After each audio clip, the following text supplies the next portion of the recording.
Selamat pagi. Nama saya Michelle Rajana. Saya dari Program Studi Sastra Indonesia Universitas Pamulang, semester 4. Ya, jadi pada kesempatan kali ini saya akan membacakan sebuah cerpen karya Y.B. Bangunwijaya yang berjudul Pagi Itu.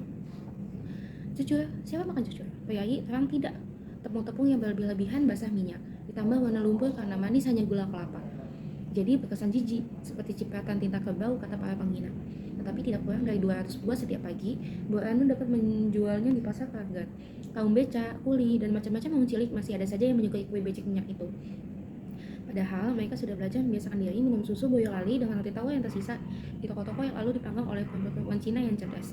Tapi Mbak Anu tidak perlu khawatir disaingi, sebab sudah hampir tidak ada orang yang mau membuat kue cucur. Menggorengnya minta waktu lama sekali, wajan harus penuh minyak kelapa. Tidak bisa digoreng sekaligus. Lagi harus pelan-pelan sekali mematangkan cucur. Bila Mbak Anu mulai menggoreng bersama waktu dengan ayam-ayam masuk kandang, ia baru selesai kira-kira jam 3 pagi. Tidak jarang kepala Mbak Anu yang mukanya berwarna dan berminyak, sama seperti cucu-cucunya itu, terjatuh karena sungguh mengantuk.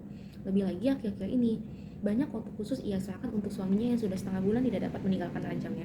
Suami, ya, dikatakan bukan suami juga boleh, sebab si sendok yang kurus kecil dan pucat itu suatu hari hanya minta menumpang begitu saja di dalam gubuknya, tanpa upacara, tanpa uang indek-kosan. Usir becak ia, tetapi Mbak Anu tidak pernah percaya. Matanya yang berpengalaman di pasar menduga si sendok itu pasti pernah menginap di penjara.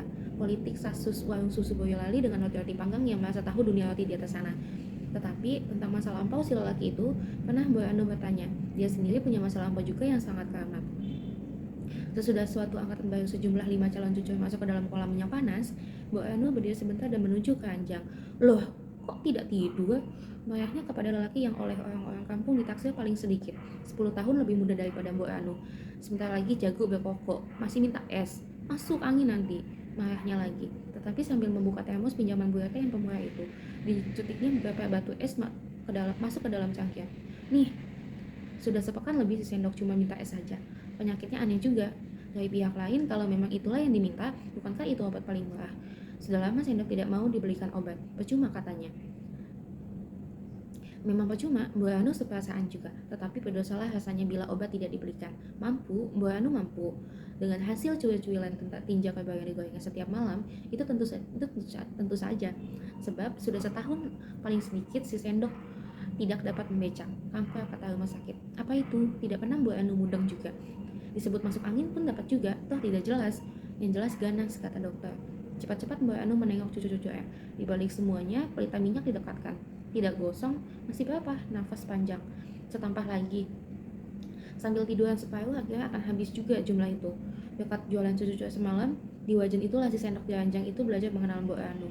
Entahlah, mengapa lelaki satu itu ia perbolehkan tinggal di dalam gubuknya ini. Sebab Mbak Anu tidak pernah tergoda. Gila mengambil lagi suami orang. Untuk apa? Bikin rugi cuma seperti cucu gosong. Pagi pulang dari pasar, Mbak Anu hanya punya waktu sampai lohar untuk tidur. Selanjutnya, ia kerja rumah tangga, mencuci, memasak, membersihkan rumah sekadar.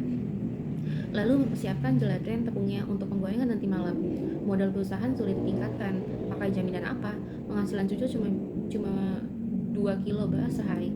Teranglah, setiap cucu gosong merugikan. Ya, suami adalah cucu gosong. Tetapi ketika sendok datang dan minta diperbolehkan memondok sementara di gubuknya, Bu Anu hanya berkata, ya cuma begini ini kalau mau. Bahkan kalau siang si kusir beca itu datang mengasor tidak jarang dan tanpa diminta. Selorokan pintu bambu panjang dipasangnya sehingga pintu aman ke gelendel. Lalu Bu Anu menanggalkan kebayanya dan lain-lain sepenuhnya, mendekap anak rasanya. Bila si sendok menanggapi himbauan dada-dada dan pangkuannya. Pernah Bu Anu melihat air mata pada lelakinya yang membuatnya malu untuk pertama kali sejak berpuluh-puluh tahun mengenal lelaki. Tapi tak pernah ia memberikan diri bertanya mengapa mata itu basah. Takut nanti tahu mengapa. Boleh jadi hidup sudah cukup susah, dan setiap jawaban pertanyaan justru bikin tambah susah saja. Tetapi bila Bu Anu memandang pada cucu-cucunya yang terapung-apung di dalam minyak lidi itu, dan yang seperti busa karet penghisap minyak, pelan-pelan matang, sehingga tak mau diusir gagasan-gagasan aneh bahwa barangkali begitu juga lah permintaan cucu di pangkuannya.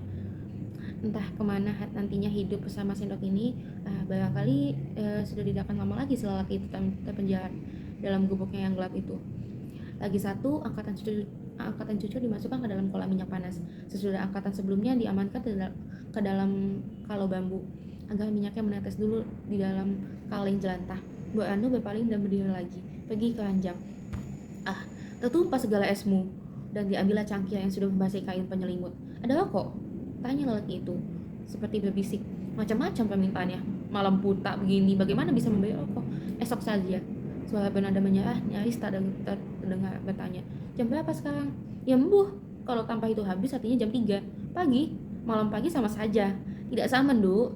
Bu Anu tersenyum, terasa janggal sebutan Nduk itu. Memang pernah dulu ia melarang laki itu menyebutnya Nduk. Kok seperti anaknya saja. Memang sering aneh si sendok itu.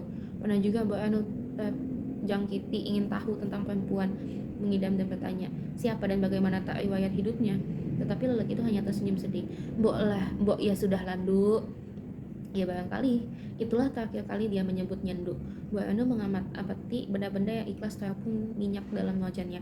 Didekatinya wajan itu dan diambil dari api. Bu Anu keluar dan bergegas menuju cekuk perondaan. Suara-suara mendengkur menyambutnya. Digoyangilah saku-saku pahlawan-pahlawan ronda itu. Betul, ada 3 batang. Si sendok masih mengatupkan matanya ketika Bu Anu membawa oleh-olehnya. Katanya ingin merokok. Oh iya, Mbak Anu pergi ke tungkunya dan menyalakan sebatang dengan secuil, Mbak. Disedotnya batang rokok itu, diludahkannya seserabut tembakau yang menempel di lidahnya. Nanti atau sekarang, wajan dikembalikan ke atas api, tetapi dikembalikan lagi ke tanah. Ini rokokmu. Kali ini suaminya, atau boleh juga disebut bukan suaminya, membuka matanya. Apa? Loh, katanya ingin rokok.